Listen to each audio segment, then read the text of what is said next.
placed a lockdown on the whole area, along with the Treasury Department next door. President Trump was not at the White House at the time, having left D.C. Last night, actually, to spend the Thanksgiving holiday at Mar-a-Lago in Palm Beach. And likewise, Vice President J.D. Vance was outside D.C. at the time of the shooting as well. Now, in response to today's attack, Secretary of Defense Pete Hegseth announced that President Trump has ordered another 500 Guard members into D.C. This happened just steps away from the White House. It will not stand.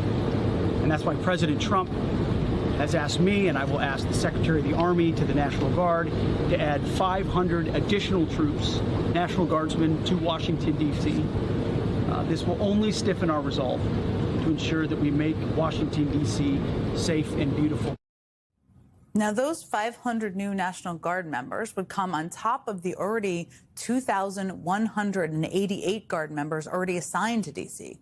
The FBI Joint Terrorism Task Force is leading the investigation into today's shooting, working to determine if it was an act of terrorism. The Secret Service is also looking into whether the shooter intended to target the White House itself or anyone under the Secret Service's protection.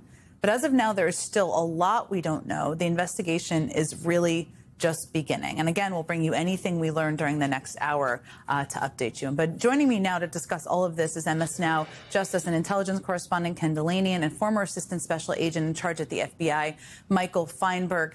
Ken, let me just start with you. You've been covering this all very, very closely. Tell me, is there anything that I missed there about where the investigation stands right now, or any updates that you've had from your sources?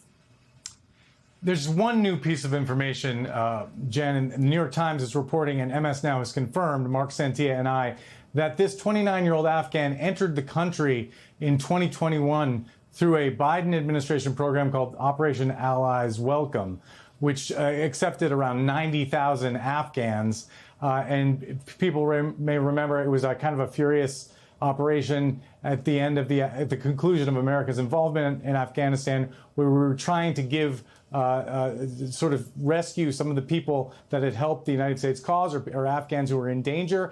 And there was a lot of vetting that took place very quickly. And this person was admitted into the country at that time. Now, there are also reports, we have not confirmed these reports, that he then later applied for asylum last year and was granted asylum by the Trump administration this year. Again, MS Now has not confirmed those reports, but in fairness, I want to offer the full context for our viewers.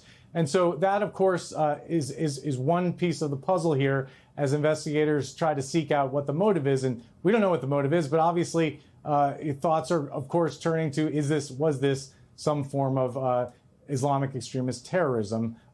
That's not without precedent in these kinds of situations.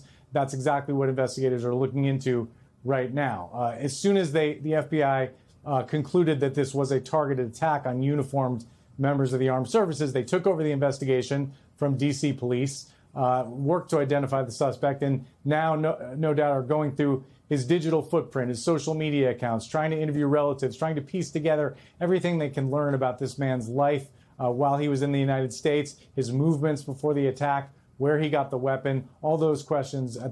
Alicia, multiple law enforcement sources tell us the suspect in this shooting is Rahmanullah Lakhanwal. Rahmanullah Lakhanwal. He's a 29-year-old Afghan national. Right now, investigators are working to know at what point Lakhanwal entered the country, what contact he has had with others, what contact and where he has traveled. They're going to talk to his friends, to his family. They're looking at his devices. We do know at this point, again, that the FBI Joint Terrorism Task Force is taking the lead in this investigation. But again, multiple law enforcement sources say the suspect in the shooting that's left 2 National Guardsmen in the hospital gravely injured is Rahmanullah Lakhanwal, again, a 29-year-old Afghan national. And we're going to keep working the phones and working with David Rode, Ken Delanian, working the phones, trying to figure out and speak with sources, law enforcement sources, as far as when Did this suspect enter the country? If he has any criminal history, all of that's being looked at right now.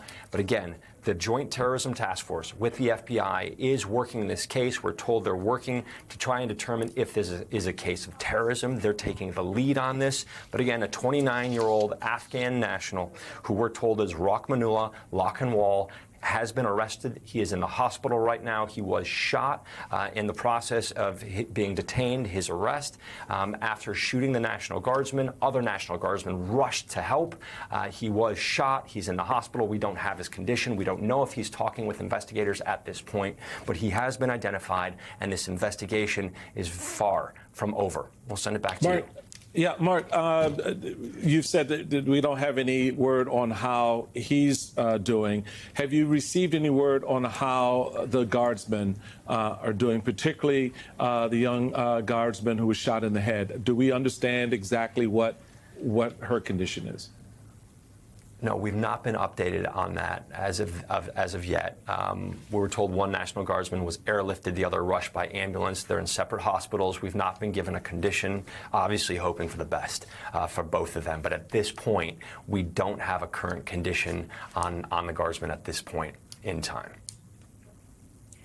And Mark, so just to be sure, I think you laid out, but to be clear, right now we do not know a motive, correct? You're absolutely right. So we don't have a motive right now. What we have is what we know. We know this was a targeted attack. Multiple people have said that, multiple law enforcement officials as well as the mayor. So that's what we know. A targeted attack.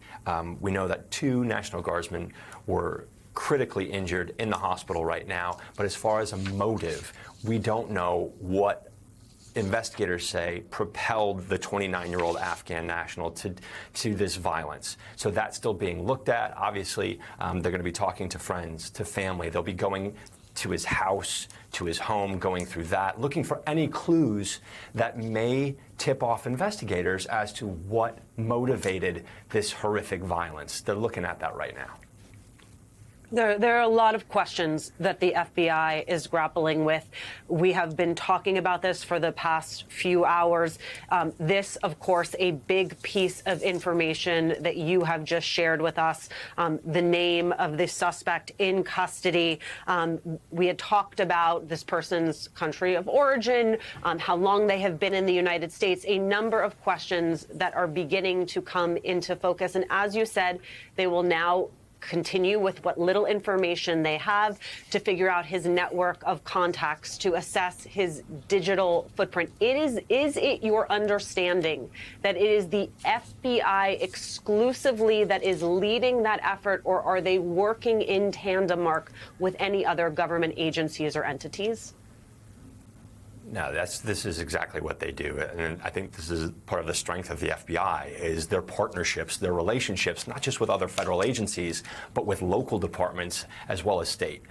So we know that the FBI Joint Terrorism Task Force is taking the lead. And that task force comprised of agents, but they have great reach for local police departments. Really, really clear that Donald tried to politicize this, and it's backfired spectacularly on him, as it always does, even back when he was attacked back in Pennsylvania before the last election. And they tried to make it all about how it was a partisan attack on him. Turns out the guy that did it registered Republican, like we know what. I mean, we know you know what I mean. And now this time he's tried to politicize it on 2 fronts, and on both of those fronts he's the one that's at blameth. Anyone's at blame first we talk about this earlier, right? But the only reason the guard was there was because Donald Trump sent them there. And the only reason that they were still there is because he wanted to appeal the decision that declared that deployment unlawful. As of right now, when I record this, that deployment was illegal. Those guards, and I'm not blaming them, but I am blaming Donald Trump, were only they're illegally because of Donald Trump, and because of that, those particular people hurt would not have been if Donald Trump followed what everyone was telling him before. All the legal experts were saying was that eventually, Donald, your appointment will be found unlawful. That's where we are right now. Maybe the Supreme Court will overturn whatever, but, like right now, it's unlawful. But more than that, this guy was given asylum by Donald Trump under Trump's powers in April, well after Biden was president or was no longer president. Wasn't Biden or Harris and Republicans have the House, the Senate, the presidency, the Supreme Court. They have all of it. And under their federal power, this man was given asylum. Now, I'm not saying this is a moment to crack down on asylum seekers or anything like that.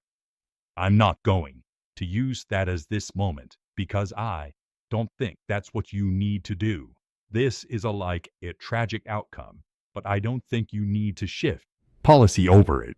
But Republicans are trying to make that argument, trying to suggest that you need to crack down on Democrats and on immigrants when the person responsible for creating this situation was Donald Trump.